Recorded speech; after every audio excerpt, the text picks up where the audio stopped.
Good afternoon Varinder, आपको भी और हेमंत को। तो सर उस समय बहुत you had to be a man जो 10-800 पे आपको कहा था कि 12,000 आपको दिखा दूंगा, और आज आप देखिए कि ये 2 हफ्ते में 1100 पॉइंट की तेजी है और 12,000 भी कोई लंबा नंबर नहीं है। जिस हिसाब से बाइंग है और मैक्रोस हैं, all dip should be bot.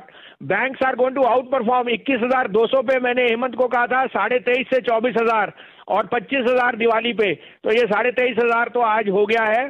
अभी भी मैं कन्विंस्ड हूं कि मार्केट में बैंक्स में कल बहुत जोर से शॉर्ट कवरिंग आएगी आफ्टर दी आरबीआई पॉलिसी। अब कल के जो ट्रेड थे 206 रुपए पे जी दिया था, वो 213 हिट कर गया, उसमें प्रॉफिट बुक कर दिया। नौकरी दिया था 3440-45 में, वो 3535 बुक हिट कर गया, वो बुक कर दिया।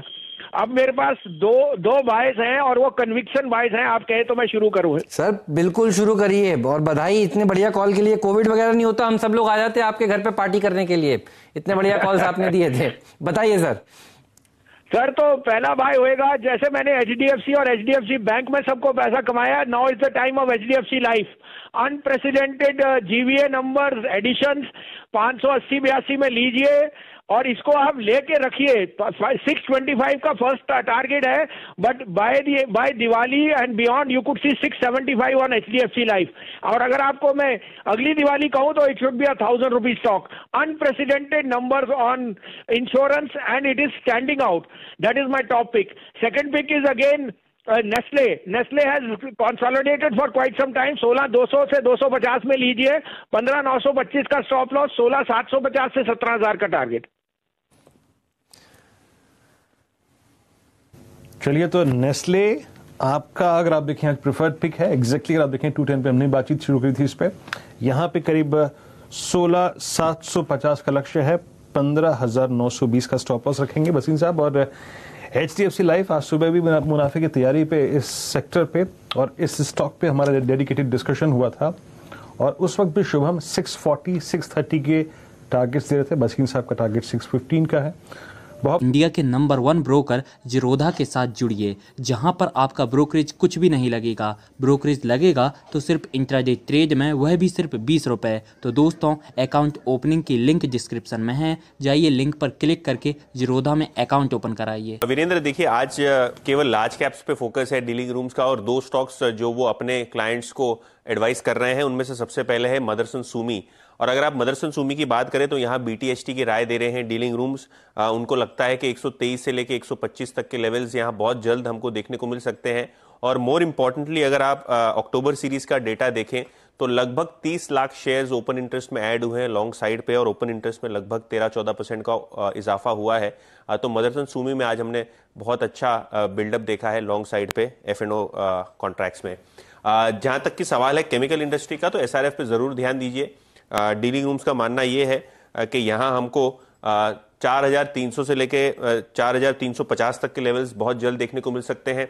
ओपन इंटरेस्ट में एग्जैक्टली 10% का एडिशन हुआ है और यहां भी लॉन्ग पोजीशंस हमको देखने को मिली है।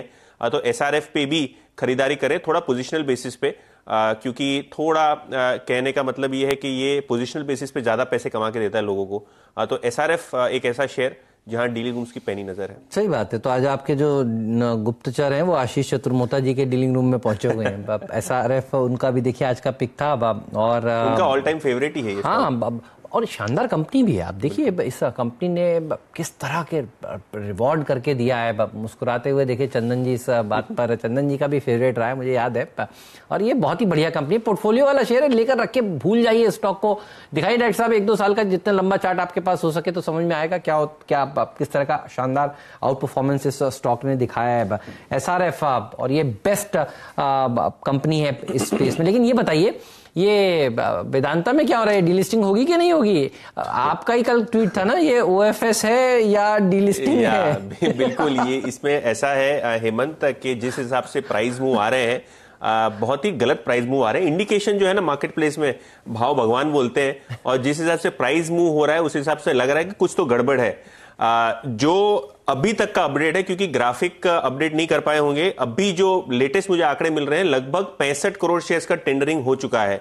यानी जो 135 करोड़ शेयर चाहिए उनके लगभग आधे शेयर्स अभी तक बिड हो चुके हैं। कल आखिरी दिन है बिडिंग का, ठीक है, ये एक बात।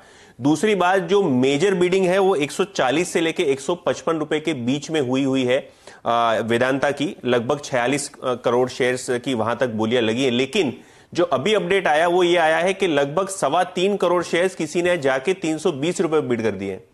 कभी नहीं हो पाएगा 320 पे तो डीलिस्टिंग। तो हेमंत, ये बहुत गलत हुआ है क्योंकि 1% इक्विटी होती है ब्रॉडली 3.25 करोड़ शेयर्स। और मोर इंपॉर्टेंटली हमको एक बात समझनी चाहिए, बहुत ही कम शेयर होल्डर्स हैं, बहुत ही कम इंस्टीट्यूशनल शेयर होल्डर्स हैं, अगर मैं ये बात कर सकूं, कि जिनके पास 3 करोड़ शेयर के ऊपर की पोजीशन है। और जिस हिसाब से ये 320 रुपए पे अभी 3 करोड़ शेयर के प्लस का टेंडरिंग हुआ है, ये इंडिकेट कर रहा है कि बहुत मुश्किल होने वाली है प्रमोटर को अपनी रिवर्स बुक बिल्डिंग बनाने के लिए, और कुल जो रिक्विजिट अमाउंट उन्होंने रेस किया है उससे कई ऊपर निवेशकों की बिड आ रहे हैं। तो मेरे हिसाब से ये जो बुक बन रही है, थोड़ी गड़बड़ वाली बुक बन रही है, ये एक्सपेक्टेड नहीं था। और अगर आपको ध्यान है तो लगभग 6-6.5% इक्विटी जो है LIC के पास भी है, जो एक की धराता है पूरी डीलिस्टिंग प्रोसेस में। और कयास ये भी लगाया जा रहा है कि देखिए, SR ऑयल के केस में, केम्प्ला सानमार्क के केस में हमने ये देखा था कि LIC जो है बहुत ही ऊपर के भावों पे बिड करता है और उसके लिए जाना जाता है। तो LIC का बिड सबसे इंपॉर्टेंट होगा। लगभग 25 करोड़ शेयर है उनके पास, तो ये देखा जाएगा कि वो कहां बिड करते हैं। अगर उन्होंने उल्टे सीधे भाव पे बिड कर दिया तो डीलिस्टिंग होने से रही। बिल्कुल सही कह रहे हैं। तो ये काउंटर ऑफर फिर क्या देंगे, ये सब देखिए सवाल लोगों के क्वेश्चन दिमाग में आएंगे। और अगर ये डीलिस्टिंग नहीं होती है, फेल हो जाती है, काउंटर ऑफर नहीं आता है, तो फिर इसका भाव क्या होगा, ये सब देखिए समस्याएं हैं इस समय वेदांता के जो शेयर धारकों के दिमाग में ये सवाल है। आशीष महेश्वरी साहब से पूछते हैं, वो भी देखिए क्लोजली ट्रैक कर रहे हैं आई एम श्योर इस डीलिस्टिंग को। आशीष जी बताइए क्या करना चाहिए। शेयर 2 दिन में ऐसे गिर रहा है, आज सुबह सुबह प्रकाश गाबा जी भी कह रहे थे स्ट्रक्चर तो इसका बहुत कमजोर हो चुका है, और बिल्कुल वैसे ही बिहेव भी कर रहा है। क्या करना चाहिए जिनके पास हैं शेयर और जिनके पास नहीं है, जो इसे क्लोजली फॉलो कर रहे हैं, उनके लिए टेकअवेज क्या अब तक? देखिए, मेरा ये मानना है 138 से 145 के बीच का जो एक प्राइस है, शायद वो एक फेयर प्राइस होता है इसकी डीलिस्टिंग का। और प्रमोटर्स ने जो इतना पैसा भी मोबिलाइज किया हुआ है वो उसी प्राइस जोन को ध्यान में रखते हुए किया है। तो मुझे नहीं लगता जो उनका बैकग्राउंड है अनिल अग्रवाल जी का, कि वो बहुत ज्यादा कोई एक्स्ट्राऑर्डिनरी कोई आपको प्राइस देने वाले हैं। तो और जब तक ये हैंगओवर रहेगा तब तक इस स्टॉक में मूवमेंट होने वाला नहीं है।